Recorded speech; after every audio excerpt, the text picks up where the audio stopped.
Hello grade 12 STEM, Our Lady of Fatima. I will be your teacher in General Biology 2. I am Edward M. Marzan Jr. This is your learning module 21 and the title is Plants Processes. And what is plant processes?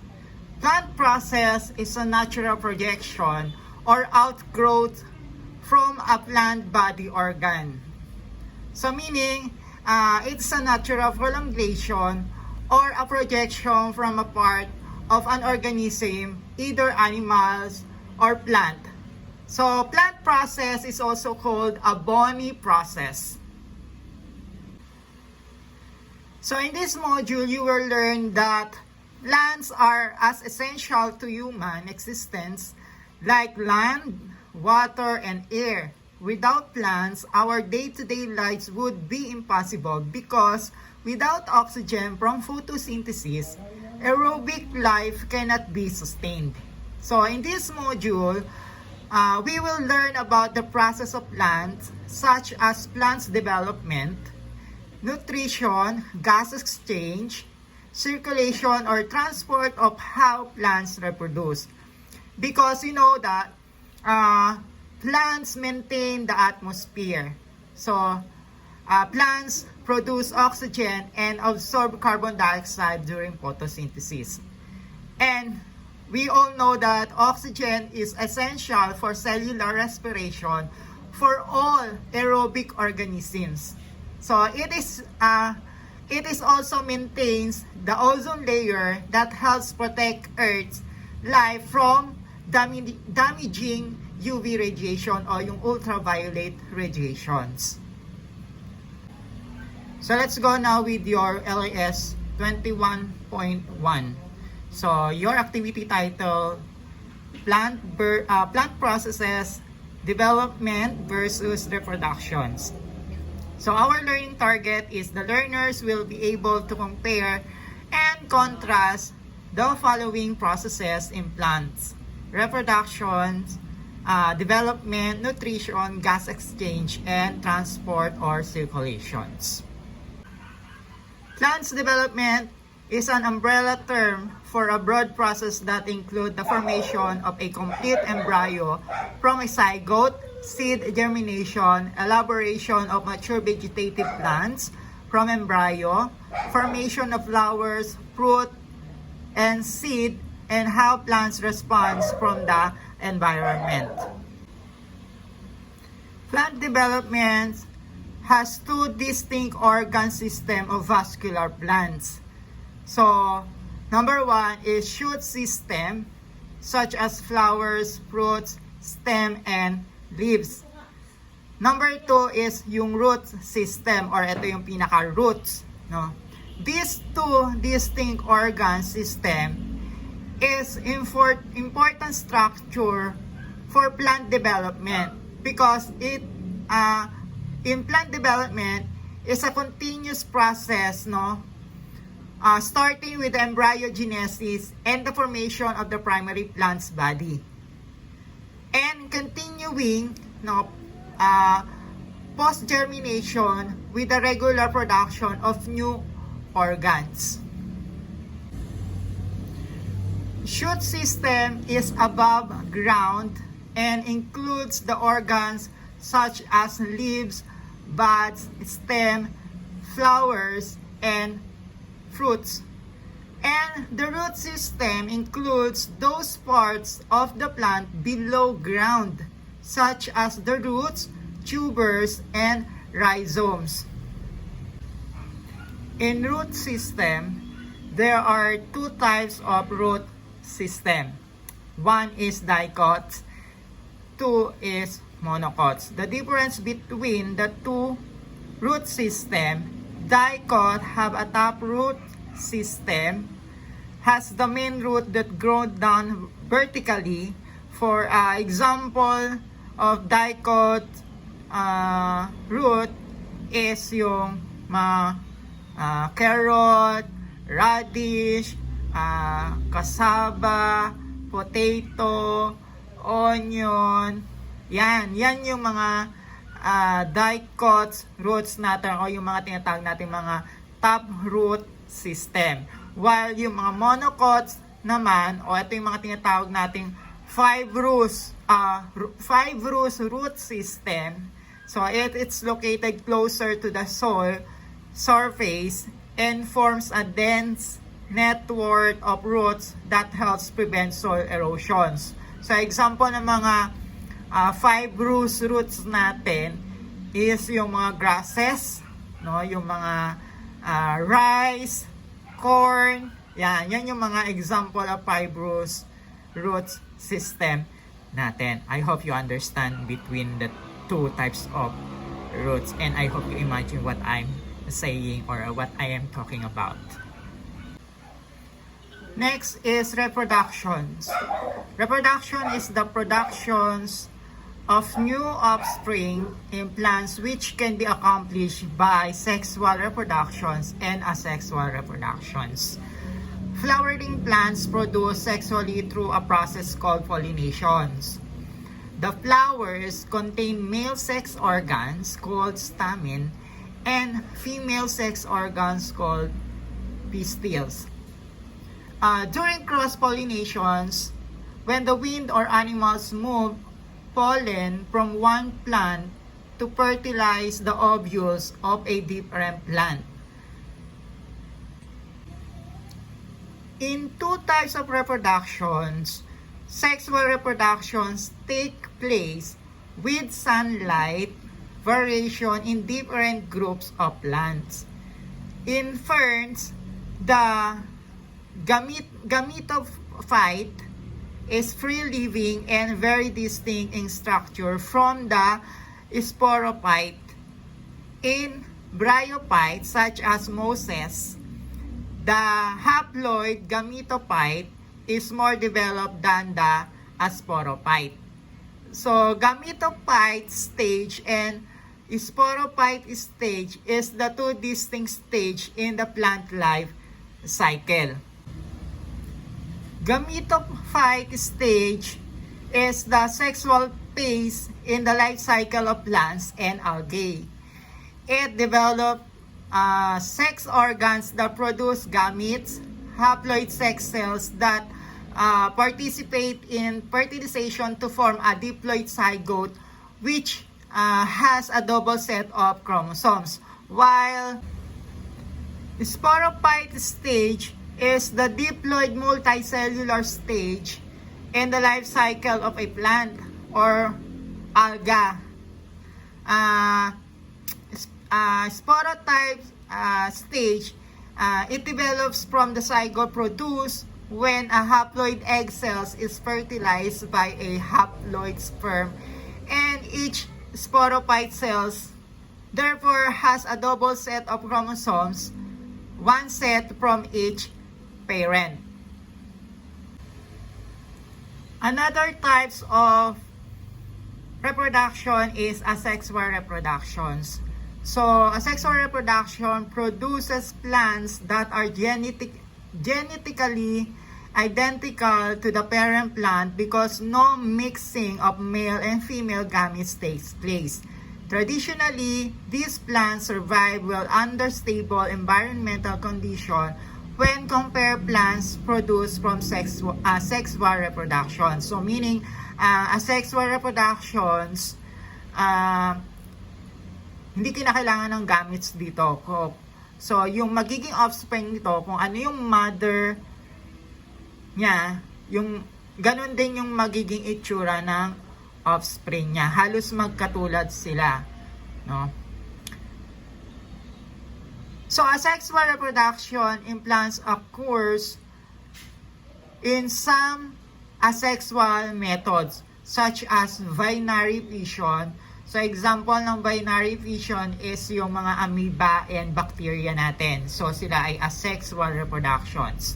Another methods is budding. So, example ng budding natin is yung hydra. Parang I think yung hydra is parang sponge siya under the sea na parang yung parts niya, no, pag nabali yung parts niya, pwede siyang tumubo uli, no, kagaya niya. Another methods is fragmentation. Example is planaria. Next is spore formation, no. Example ng spore formations is ferns, and vegetative propagation. Example ng vegetative propagation is yung onion natin. So there are 1, 2, 3, 4, 5, 6 methods of asexual reproductions. Now let's proceed to our LAS 21.2. The activity title is Plant Processes, Nutrition versus Gas Exchange versus Transport or Circulations. Learning target: the learners will be able to compare and contrast the following processes in plants' reproductions, development, nutrition, gas exchange, and transport or circulations. So, in nutrients, plants obtain nutrients in two different ways. One is autotrophic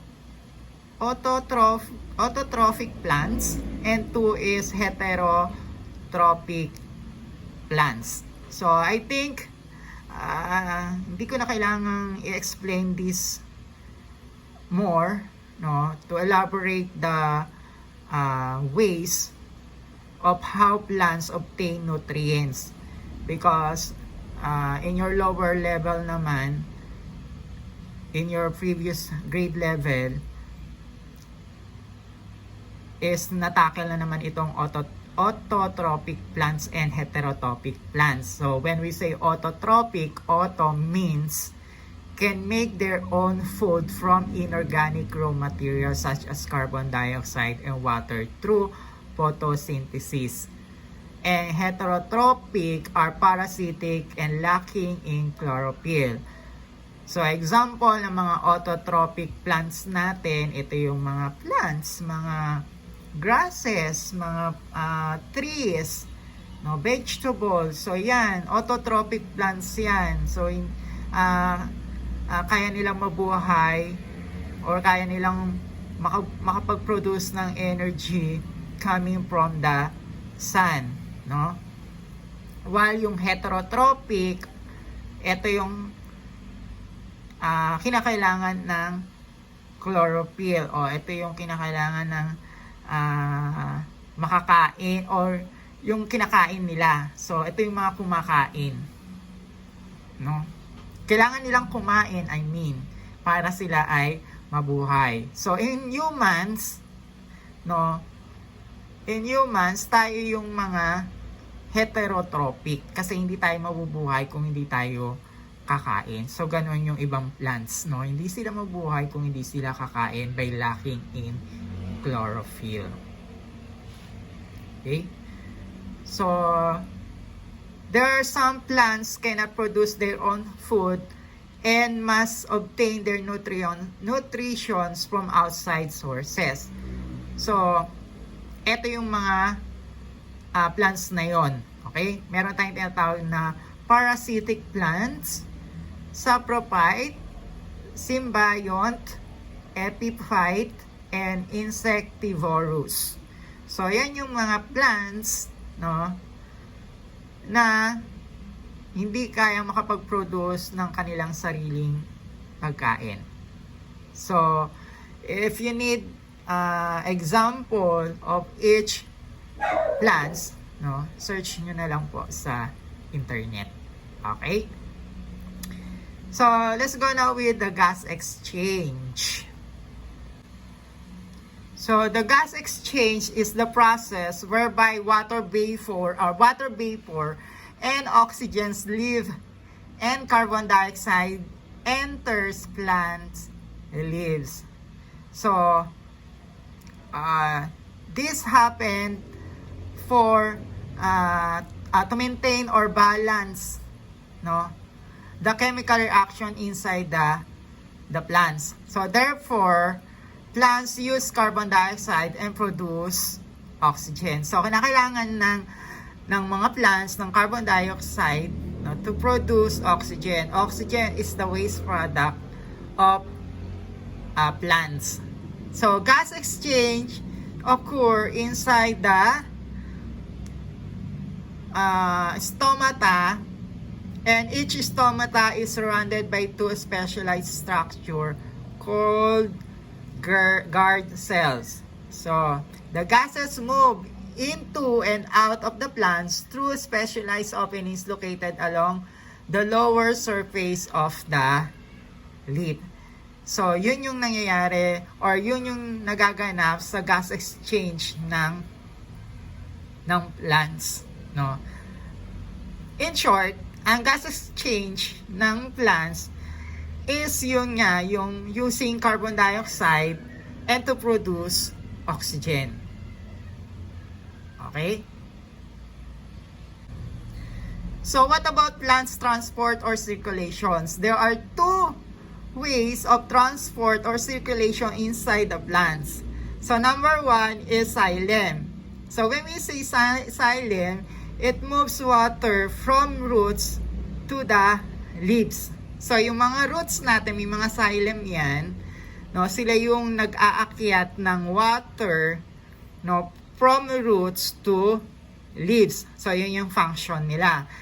Second transport or circulation is phloem. So yung phloem, it moves food from the leaves to the rest of the plant. Okay? So yun yung transportations ng food and water inside the plants. So during transpirations naman, water evaporates from the leaves and draws water from the roots. Okay? So ganun yung nangyayari sa plant transportations. So try to answer the exercise in your own understanding about the plant process, yung gas exchange, plant transport, parts, and function of its part. So example, yung gas exchange, ito yung process niya, gas exchange. So saan parts ng plants nagkakaroon ng gas exchange? So doon tayo sa stomata and guard cell. So ano ba yung process, ano ba yung function ng stomata natin and guard cell? So it use carbon dioxide and produce oxygen. So doon kasi nangyayari yung gas exchange. So sa plant transport naman, meron tayong xylem and phloem. So nandiyan naman, naka-indicate naman sa inyong module yung functions ng xylem tsaka ng phloem. So in your post-test, dahil tapos na naman tayo sa discussions ng inyong module, we already discussed and defined different plant processes, yung development, reproduction, gas exchange, nutrition, and transport. Ang sasagutan nyo na lang sa inyong post-test ay yung number 2 o yung Roman number 2. Name at least one plant for each category given below. Additional of that, kailangan nyo, hindi lang siya name. So, kailangan nyo yung picture. Okay? Kailangan nyo ng picture dyan. So, wag nyo na siya sa akin i-send, wag nyo na siyang ipasa sa akin, tawag dito, personal, o isubmit pa sa school. Kung kaya naman siya online, isend nyo na sa akin online. Okay? 5 lang naman yan. You give at least 1 lang naman, no? Each category and 1 picture of that name. Okay? So, anong gagawin? Picture, an example, name, tapos picture ng bawat category na ibinigay sa baba o yung nasa Roman number 2. Name tapos picture lang, example lang ng bawat isa. So, yun lang ang magiging post-test ninyo na ipapasa nyo sa akin. Then, sasabihin ko kay Clifford yung instruction pa para mas malinaw kung paano nyo siya ipapasa. For the meantime, post-test lang ang sasagutan ninyo, Roman number 2. Okay? So, that's all for this video. So, I hope you understand and learn more about the plant processes. So, thank you very much. Ingat and God bless.